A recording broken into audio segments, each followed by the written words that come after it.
हो गया? अब देख लो चुपचाप आगे। स्थिर वैद्युत स्थितिज ऊर्जा, इसका कॉन्सेप्ट पहले भी डिस्कस हो चुका है और आप पूरे चैप्टर में एक ही कॉन्सेप्ट लेके चलोगे कि एक आवेश है पहले से स्थित Q1 और दूसरा आवेश Q2 या Q0 है जो कि अनंत से विद्युत क्षेत्र तक आ रहा है। बस हर जगह वही घिसा पिटा कॉन्सेप्ट। तो इसमें दो आवेश स्थित है, एक आवेश से सपोज Q1 और Q1 के कारण एक विद्युत क्षेत्र बन रहा है, ओके। और एक दूसरा आवेश क्या है, क्या मान लेंगे इसको, Q2। वही चीज जो इससे पहले भी मैंने कहा है, अगर ये एक आवेश Q है तो इसके कारण एक कैसा क्षेत्र बन रहा होगा, विद्युत क्षेत्र बन रहा होगा। जो ये Q, पिछले बार इस आवेश को हमने Q0 से दिखाया है। Q2 वाला आवेश एक्चुअल में है कहां पर, अनंत में है। अनंत से चलकर कहां तक आया, Q2 तक आ गया, मतलब इस पोजीशन तक आ गया, यहां तक आ गया। ऐसे हमने पहले भी लिखा है ना डेरिवेशन, हमने V निकाला था इससे पहले। आज के डेरिवेशन में हमने सिंपल मान लिया है कि ये आवेश Q1 है और दूसरा आवेश Q2 अनंत से यहां तक आ चुका है, ठीक है। हमने पहले ही मान लिया कि यहां तक ये आ चुका है। अब स्थितिज ऊर्जा निकालना है। पहले स्थितिज ऊर्जा होता क्या है बता सकते हो? जूनियर क्लासेस में अभी आपके पास आया होगा स्थितिज ऊर्जा, बताओ। मान लिया पहले ये पॉइंट ए पर एक पहला आवेश है और दूसरा आवेश अनंत से यहां तक पहुंच गया पॉइंट बी तक। दूरी कितना मानते हैं वैसे हम नॉर्मली? विद्युत दुध्रुव नहीं है, पहली बार ध्यान दो। ये अगर मैं एक को -Q एक को +Q कहता तब ये दुध्रुव था, तब मैं 2L कहता, बट यहाँ पे दोनों प्लस में ही है। जब दोनों प्लस में हो तो नॉर्मली हम क्या मानते हैं, R। मैं क्या पूछा था, स्थितिज ऊर्जा क्या है?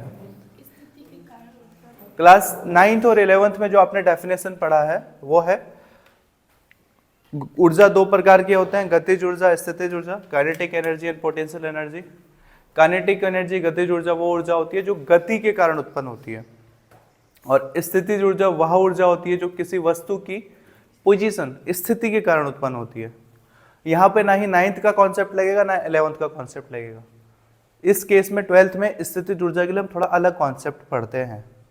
स्थितिज ऊर्जा का मतलब सिंपल सा पूरी 12th की फिजिक्स में यही होगा, जो ऊर्जा किसी वस्तु, निकाय या पिंड में संचित हो जाती है, स्टोर हो जाती है, उसे स्थितिज ऊर्जा कहते हैं, ठीक है। स्टोर हो जाएगी जो ऊर्जा, स्टोर होने का मतलब यहाँ पर जो आवेश Q2 था, ये मैंने कहा कि इससे पहले भी बताया, ये कहाँ से आ रहा था, अनंत से, मतलब बहुत दूर से चलता हुआ ये आ रहा था, और आते आते इसने इसके विद्युत क्षेत्र तक, सपोज इसका विद्युत क्षेत्र यहाँ से स्टार्ट होता है, तो आपने जबरदस्ती विद्युत क्षेत्र तक एंटर करवाने की कोशिश की। जैसे जैसे आप Q2 आवेश को विद्युत क्षेत्र में प्रवेश करवाओगे, इस Q2 आवेश पर बल लगेगा, क्योंकि ये भी पॉजिटिव है और ये भी कैसा है, तो पॉजिटिव पॉजिटिव के बीच कैसा बल लगता है, प्रतिकर्षण बल। क्या Q1 आवेश Q2 आवेश को अपनी तरफ आने देगा? नहीं आने देगा, सेम चार्ज है क्योंकि। इसलिए आप जबरदस्ती जब बल लगा रहे हो ना, तो उस केस में Q2 पर एक कार्य हो रहा है।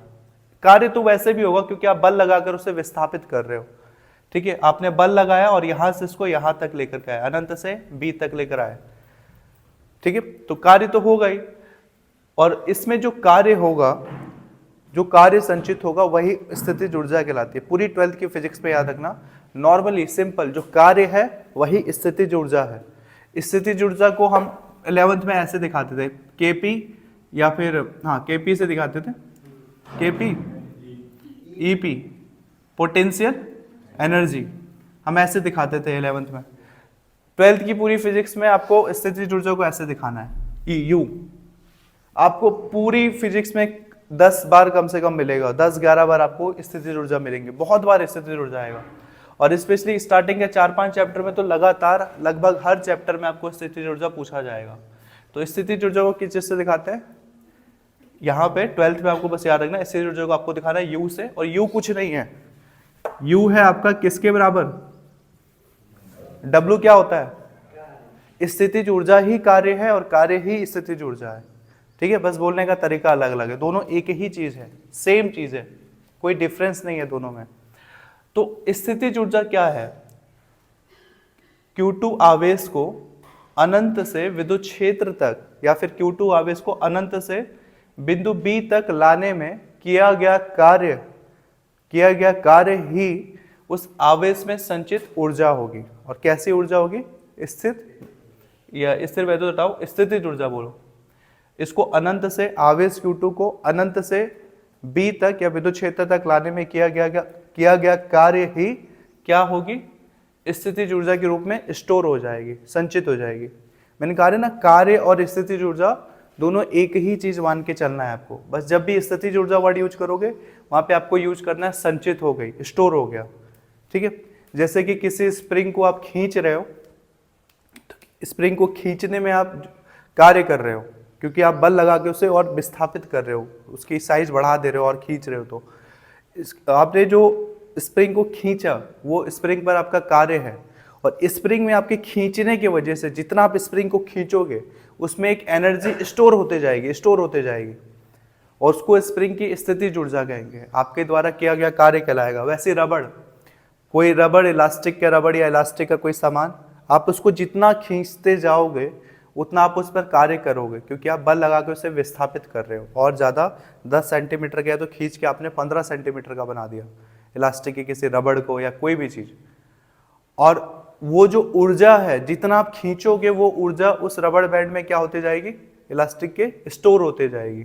उसी ऊर्जा को स्थितिज ऊर्जा कहेंगे। या फिर तीर धनुष में क्या होता है? उस धागे को क्या कहते हैं? कमान कहते हैं। धागे को क्या कहते हैं जिसको हम खींचते हैं?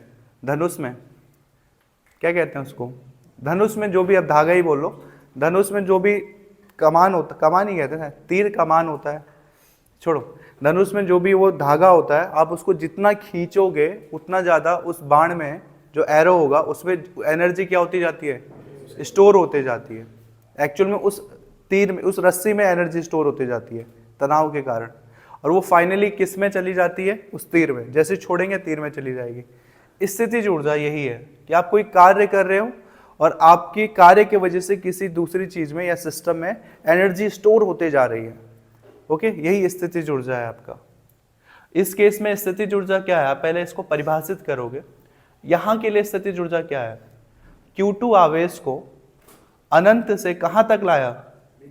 बिंदु B तक लाने में किया गया कार्य ही स्थितिज ऊर्जा के रूप में संचित हो जाती है, स्टोर हो जाती है। ओके, ये सिंपल सा डेफिनेशन है। डेरिवेशन करना बड़ा आसान है। आप इस फॉर्म में निकालोगे इसका आंसर। जैसे आपने बहुत सारे आंसर इस फॉर्म में निकाले ना, 1/4 एप्सिलॉन 0 के रूप में निकाला आपने सारा आंसर। ऊपर क्यू, नीचे दूरी, ऊपर आवेश। इधर भी हम स्थितिज ऊर्जा, क्योंकि बताया मैंने इसको यू से दिखाओगे, स्थितिज ऊर्जा को आप इस रूप में दिखाओगे, इस रूप में फॉर्मूला निकालोगे 1/4 epsilon not Q1 Q2। Actual में इसका फॉर्मूला बनेगा Q1 Q2/R। याद रखना, बल का फॉर्मूला क्या होता है? Q1 Q2/R square. यहाँ पे सिर्फ कितना है? R। आपको यही डिराइव करना है, कोई इतना डिफिकल्ट नहीं है। तो पहले इसकी परिभाषा लिख लेते हैं, देन डिराइव कर लेते हैं, और समय बचेगा तो फिर उसके बाद सम विभव पृष्ठ, इक्वी पोटेंशियल सरफेस पढ़ लेंगे। हेडिंग लिख दिया होगा? ठीक है, पहले डिफाइन कर देते हैं। बताओ अपनी तरफ से, बताओ क्या है स्थितिज ऊर्जा? अभी बोला भी, आवेश Q2 को अनंत से बिंदु B तक लाने में किया गया कार्य ही स्थितिज ऊर्जा के रूप में संचित हो जाता है। सिर्फ इतना ही है। लिखें? लिखो। आपको सबसे पहले U निकालना है ना, स्थितिज ऊर्जा। उसके लिए आप पहले निकालोगे Q1 के कारण, आवेश Q1 के कारण बिंदु B पर विद्युत विभव निकाल लेंगे, और उसके बाद हम कार्य निकाल लेंगे। ठीक है, तो सिंपल सा क्या निकाल रहे हैं? आवेश किसके कारण? Q1 के कारण B पर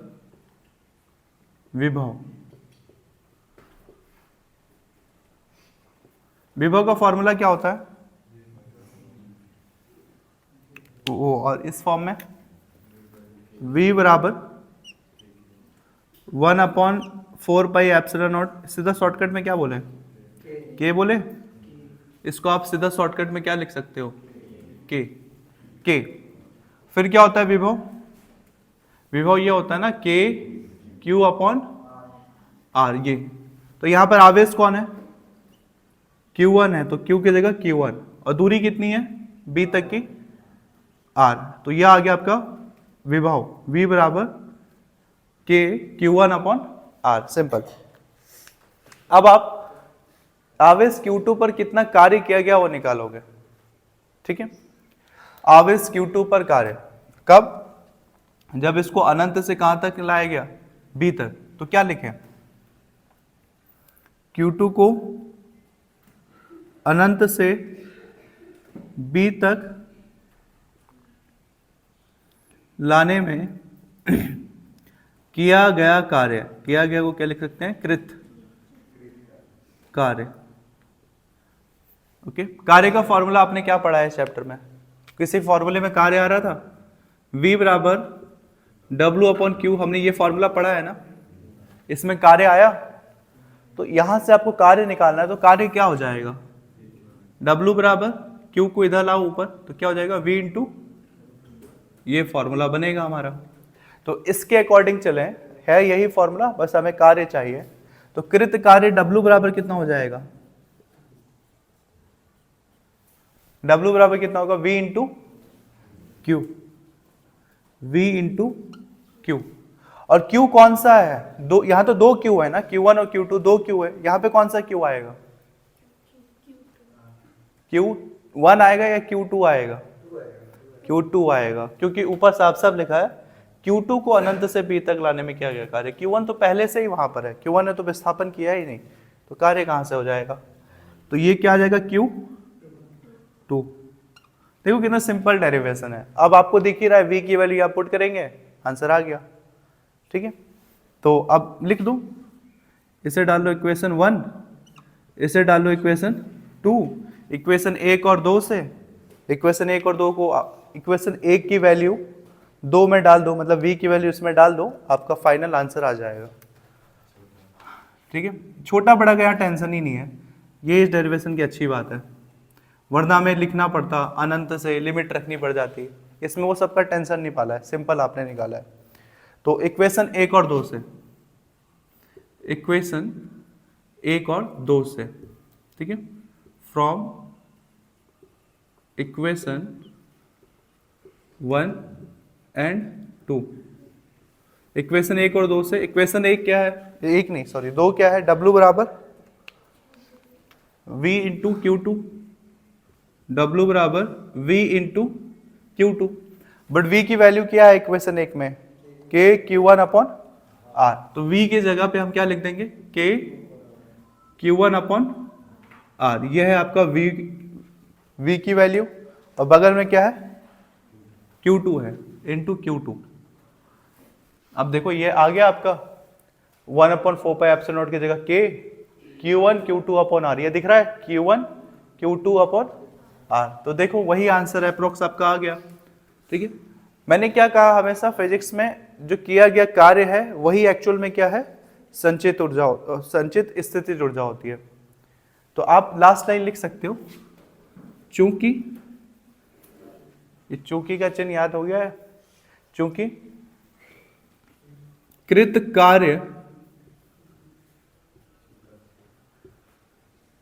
कार्य ही स्थितिज ऊर्जा के रूप में संचित होती है, स्थितिज ऊर्जा के रूप में संचित होती है, संचित होती है। अतः क्योंकि किया गया कार्य ही स्थितिज ऊर्जा के रूप में संचित होती है, अतः आपका जो U है वो एक्चुअल में क्या है, W ही है, U बराबर W। तो यहां पे क्या लिख सकते हो, ऊपर W की जो वैल्यू आई उसकी जगह क्या लिख दोगे, W की जगह U बराबर K Q1 Q2 के साथ में लिख दो, Q1 Q2 अपॉन R, यही प्रूफ करना था आपको। देखो कितना सिंपल डेरिवेशन है ये, ठीक है। सिंपल डेरिवेशन है लेकिन बोर्ड एग्जाम्स में नहीं आते हैं, है सिलेबस में, पूछा नहीं जाता है लेकिन इससे सवाल पूछे जाते हैं। ठीक है, सिंपल था तो आपको लगा होगा अरे मजा आ गया, कुछ तो आसान मिला इसमें, कोई इंट्रीगेशन नहीं, कोई कुछ नहीं। लेकिन दिक्कत है कि डेरिवेशन कभी डायरेक्ट पूछा नहीं जाता है, फॉर्मूले पूछे जाते हैं, फॉर्मूले नहीं, न्यूमेरिकल्स। इस पे न्यूमेरिकल्स बनते हैं अक्सर, के Q1 Q2 अपॉन R। तो न्यूमेरिकल भी ऐसे रटने वाला कुछ डिफिकल्ट तो है नहीं, सिंपल सा फॉर्मूला है। फोर्स के फॉर्मूले में R स्क्वायर होता है, इसमें R है, बाकी सब सेम है। तो ये हो गया आपका स्थिर वैद्युत स्थितिज ऊर्जा, ये आपने निकाल लिया। इसके बाद अगर आप इसको कर लोगे, वैसे समय बच ही रहा है, 10 मिनट 5 मिनट तो आराम से लिख लोगे इसके बारे में। इसके बाद हम पढ़ेंगे सम विभव पृष्ठ, इक्वी पोटेंशियल सरफेस। उतार लो इसको, लिखने वाला काम आप ऑलरेडी कर चुके हो। इक्वी पोटेंशियल सरफेस सिंपल सा है, वैसे सम विभव पृष्ठ शायद पहले भी डिस्कस किया है मैंने। सम विभव पृष्ठ वाला वर्ड शायद पहले भी किया होगा डिस्कस। क्या है सम विभव पृष्ठ? अच्छा, सम विभव विद्युत क्षेत्र, कुछ ऐसा कुछ बताया था। सम विभव पृष्ठ मतलब एक ऐसा पृष्ठ जिसके सभी बिंदुओं पर विभव क्या होता है? समान हो। तो नाम से पता चल रहा है, एक ऐसा पृष्ठ जिसके सभी बिंदुओं पर विभव क्या हो? समान हो। ऐसे पृष्ठ को सम विभव पृष्ठ कहते हैं। एक क्वेश्चन 1 नंबर में ऐसा भी आता है कि सम विभव पृष्ठ पर विभवांतर कितना होगा? सम विभव पृष्ठ में विभवांतर ज्ञात कीजिए। ठीक है, नहीं, सम विभव पृष्ठ पर विभवांतर ज्ञात कीजिए। सिंपल होता है, एक वर्ड आपको विभव मिलता है, एक वर्ड आपको मिलता है विभवांतर। विभवांतर, विभवांतर का संधि विच्छेद करो जरा। विभव प्लस अंतर का मतलब, मैथ में अंतर का मतलब क्या होता है? माइनस। जैसे का मतलब मैथ में होता है गुणा। ठीक है, वैसे विभव प्लस अंतर, अंतर मतलब डिफरेंस। विभवांतर का मतलब हो गया, कभी भी विभव बोला जाए तो विभव का मतलब है किसी एक पॉइंट का विभव।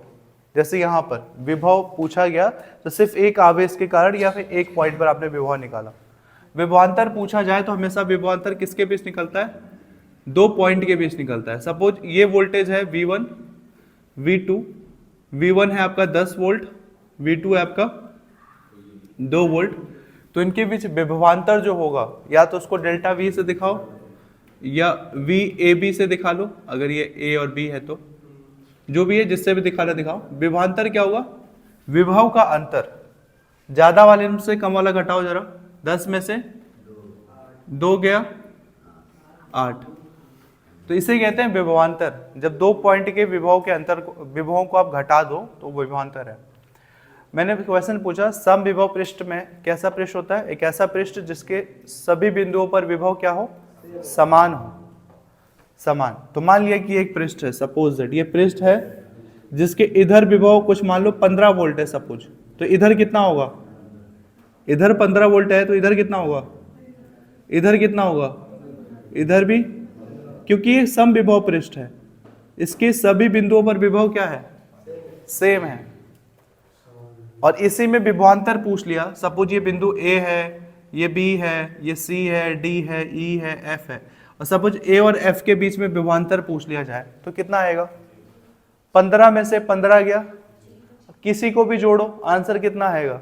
जोड़ना नहीं, एक्चुअली घटाना है, आंसर आएगा 0। इसीलिए कहा जाता है कि सम विभव पृष्ठ में विभवांतर हमेशा कितना रहता है? 0 रहता है, क्योंकि कोई बड़ा है ही नहीं, कोई छोटा है ही नहीं, दोनों सेम है। सेम वैल्यू को घटाओगे आंसर 0 ही आएगा। बस परिभाषा बनता है यहाँ से, या फिर कॉन्सेप्चुअल प्रश्न कि विभवांतर कितना होता है।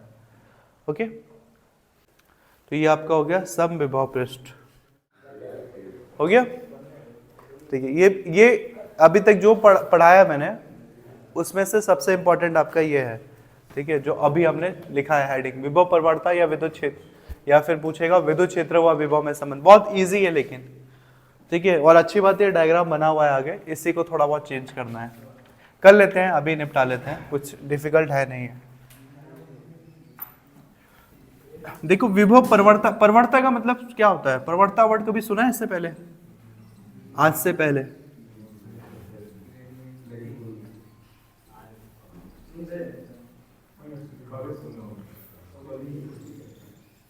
प्रवणता ग्रेडियंट। नॉर्मली प्रवणता का मतलब होता है जब कोई चीज समय के साथ चेंज होते जाए, ठीक है। जैसे एक वर्ड अगर शुद्ध हिंदी में कहा जाए तो जिससे हमें कहते हैं फ्लक्चुएशन भी कहते हैं। फ्लक्चुएशन थोड़ी अलग चीज हो गई। एक होता है कि समय के साथ, जैसे कि इसकी परफॉर्मेंस या फिर इस प्लेयर की परफॉर्मेंस समय के साथ चेंज हो रही है, तो आप इसको कहोगे कि शुद्ध हिंदी में कि इसकी परफॉर्मेंस समय के साथ, इसके परफॉर्मेंस में समय के साथ क्या दिख रहा है, प्रवणता दिख रही है, ग्रेडियंट दिख रहा है, ठीक है, या फॉर्म ग्रेडियंट बोल लो। विभव प्रवणता भी यही है कि जब दूरी और समय के साथ विभव का मान क्या होने लगे, परिवर्तित होने लगे। जब दूरी या समय के साथ विभव के मान में हम परिवर्तन देखते हैं तब आप उसे क्या कहते हो, विभव प्रवणता।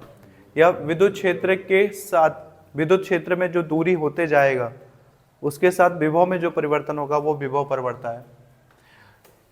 फॉर्मूला सिंपल सा डिराइव करना होता है। विभव प्रवणता को हम दिखाते हैं डेल्टा से।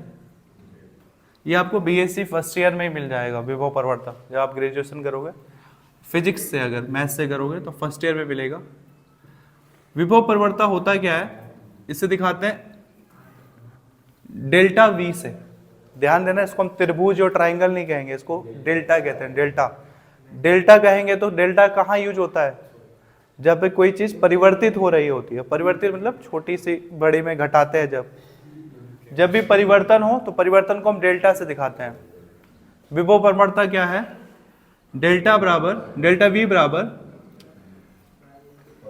Delta E upon delta x minus, ये आपका विभव प्रवणता का फॉर्मूला। डेल्टा वी बराबर माइनस ई अपॉन डेल्टा एक्स। आपको यही चीज प्रूव करना है, ठीक है। dv बराबर, dv निकाला है ना, e अपॉन डी एक्स, ठीक है। क्या कह रहे हो, इस डेरिवेशन में आपने देखा था अनंत से हमने छोटी सी दूरी विस्थापित की थी, तो दूरी, बड़ी दूरी कितनी थी x, तो छोटी सी दूरी कितनी थी। ये कुछ याद आ रहा है कुछ दिनों पहले, सोचो वही चीज है सारा जो इससे हमने कुछ दिन पहले किया था। डायग्राम भी वही है। Q1 Q2 छोड़ो, Q है, माना आवेश Q है। इस Q आवेश के कारण अपना क्या बन रहा है, एक विद्युत क्षेत्र बन रहा है। एक दूसरा आवेश कौन सा है आपका, यहाँ पे Q1 Q2 नहीं है, इसको मान लो क्या है दूसरा आवेश, Q0 है सपोज। ये आवेश कहाँ से आ रहा है, अनंत से, और आपने यहाँ पे अनंत से कहीं इस बिंदु पर ला दिया और आपने कितनी दूरी विस्थापित करवा दी इसको, अनंत से b तक की दूरी कितनी है सपोज, वो तो बाद में निकालेंगे, एक सेकेंड रुको। आपने इसको यहां से सपोज लाया, यहां से अनंत हटा दो, अनंत से आपने यहां लाया, इसी पॉइंट को मान लो ये क्या है, कोई पॉइंट P मान लो P। और पिछले डेरिवेशन में हम क्या करते थे, A से लेकर के अंतिम बिंदु के बीच की दूरी को किस चीज से दिखाते थे,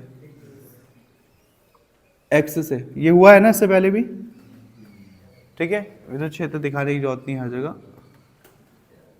तब आप कहते थे कि इस आवेश को, अगर ये आवेश Q0 है तो आवेश को एक्चुअल में आपको x दूरी तक पूरा ट्रैवल करवाना है। लेकिन अगर आप छोटी सी दूरी के लिए कार्य निकालोगे, छोटी सी दूरी का मतलब क्या है कि P और B के बीच विस्थापित करने में कार्य निकालोगे, तब देखो विस्थापन को आप किस चीज से दिखा सकते हो, छोटे विस्थापन को। एक्चुअल में करवाना कितना विस्थापन है, x दूरी तक विस्थापित करवाना है। विस्थापन का मतलब पता है, 9th और 11th नहीं पढ़ा होगा तो सुनो, विस्थापन का मतलब होता है अपनी जगह से हिला देना, बस जहां पहले था उस जगह से उसको पोजीशन चेंज कर देना है। तो सूक्ष्म विस्थापन क्या होता है, एक्चुअल में आपको पूरी x दूरी तक इसको विस्थापित करना है, लेकिन हम पहले क्या करते हैं, सूक्ष्म विस्थापन करते हैं। और जब विस्थापित करेंगे तो सूक्ष्म विस्थापन को किस चीज से दिखाएंगे, डेल्टा एक्स से। और क्योंकि ये भी पॉजिटिव चार्ज है, ये भी पॉजिटिव चार्ज है, तो इस विस्थापन को हम एक्चुअल में कैसे दिखाते हैं, माइनस, दिखाया था इससे पहले, माइनस डेल्टा एक्स।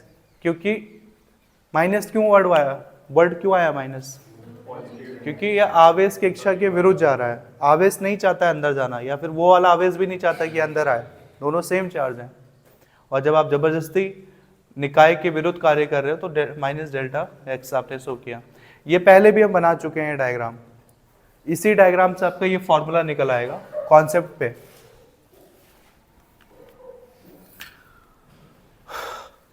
ये डायग्राम में कोई दिक्कत, एक आवेश Q है, इससे r दूरी तक विद्युत क्षेत्र है, दूसरा आवेश Q नॉट है जो कि अनंत से आ रहा है, आपने सपोज अनंत से P तक ला दिया, अब आप P से इसको B तक छोटा सा कार्य करवा रहे हो, ये छोटी सी दूरी विस्थापित करके डेल्टा x, सिर्फ इतना है, ठीक है। और ये डिस्टेंस कितना है, यहाँ से यहाँ तक का पूरा डिस्टेंस, यहाँ से यहाँ तक का डिस्टेंस आपका x। अब निकालते हैं हम वो फॉर्मूला कैसे आया, डेल्टा V बराबर माइनस ई अपॉन डेल्टा एक्स। पहले आप कार्य निकालोगे उसी से आ जाएगा। तो देखो जरा,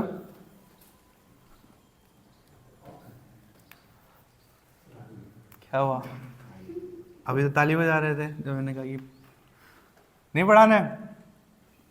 देखो 2 मिनट का है बस। आवेश को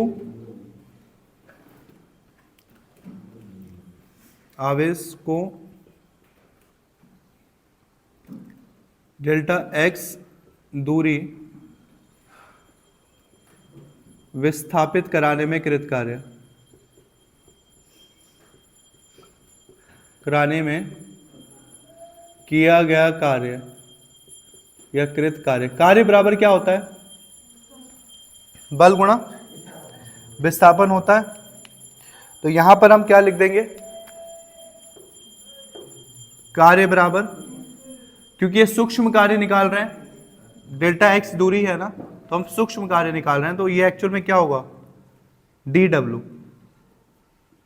तो ये हो गया कार्य बराबर बल, बल को किस चीज से दिखाते हैं, बल गुणा विस्थापन कितना है यहाँ पे, और ये एक्चुअल में डेल्टा एक्स कैसा है, माइनस का। फॉर्मूला वही है जो आपने बचपन से कार्य का फॉर्मूला पढ़ते आ रहे हो, कार्य बराबर बल गुणा विस्थापन। लिख सकते हैं आप, अगर इधर डेल्टा लिख रहे हो इधर भी डेल्टा लिखोगे, वो मैंने गलती से लिख दिया, इधर डी लिख रहे हो तो इधर भी डी लिखो, ठीक है। डी सही है कि डेल्टा सही है, वैसे यहाँ पे आपने डेल्टा से दिखाया है शुरू में, चलो इसको भी डेल्टा ही कर देते हैं, कोई दिक्कत, डी करें, चलो ठीक है, तो डी कर देते हैं। तो इसको भी क्या करना पड़ेगा, डी, दोनों का मतलब एक ही है, आप चाहो जिससे मर्जी उससे दिखाओ। तो डी डब्ल्यू बराबर बल गुणा विस्थापन, कार्य बराबर बल गुणा विस्थापन। इसके बाद हमने एक कार्य का फॉर्मूला पढ़ा है स्टार्टिंग में चैप्टर, इनफैक्ट आपकी फिजिक्स का पहला फॉर्मूला था वो, जिसमें बल और कार्य का फॉर्मूला आपने निकाला था। कौन सा फॉर्मूला देखा है, एफ बराबर,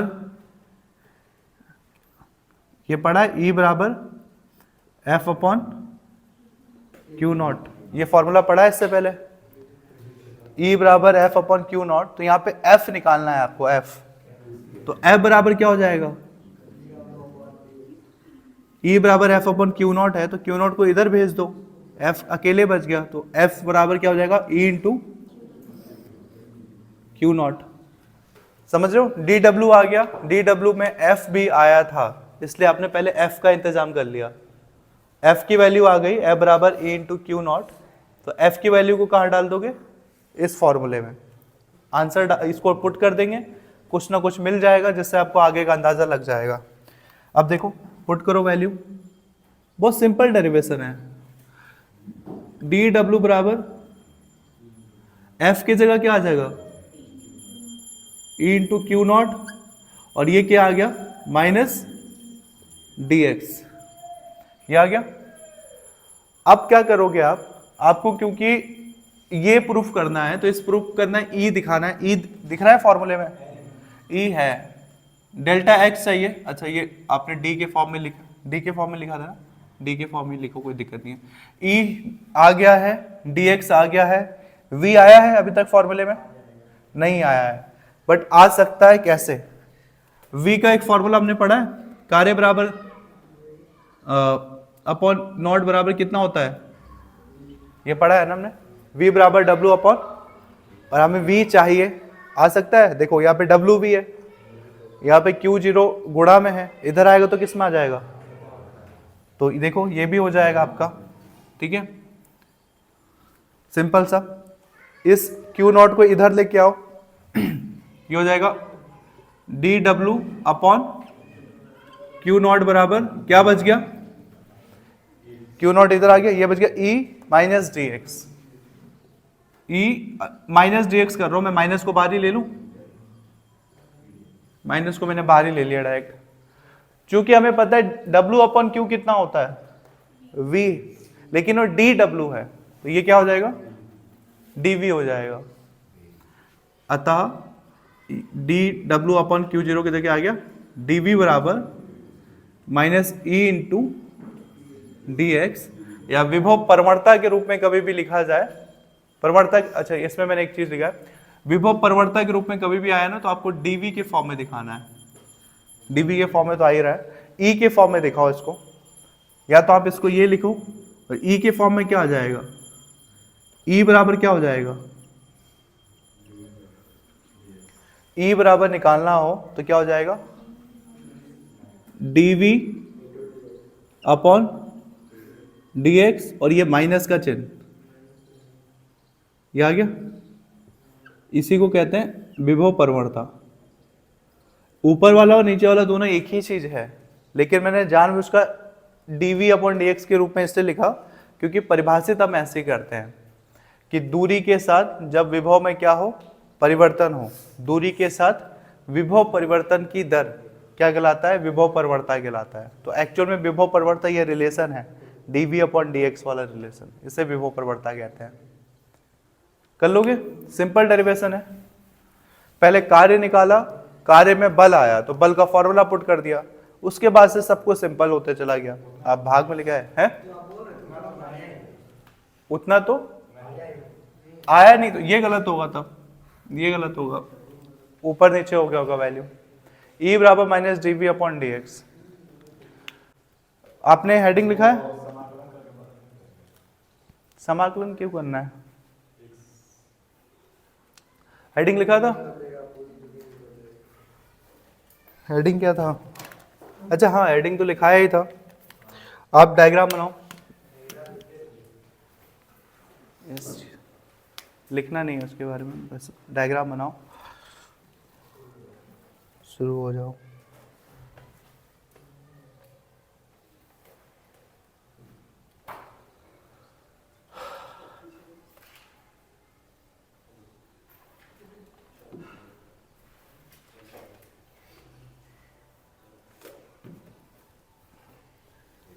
डायग्राम बनाओ, फिर परिभाषा लिखेंगे इसकी, ठीक है।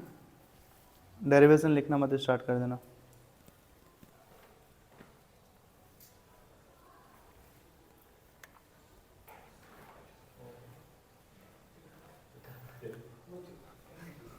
देख लो जरा, जब आप ये बना लो, उसके बाद डेफिनेशन लिखेंगे, और डेफिनेशन के बाद ये सारा लिख लेना।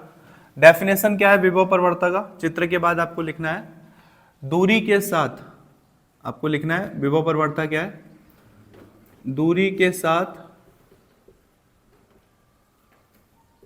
विभव परिवर्तन की दर, विभव परिवर्तन की दर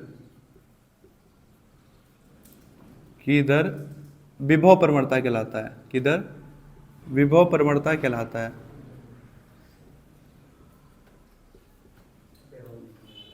है। एक लाइन की इसकी डेफिनेशन है।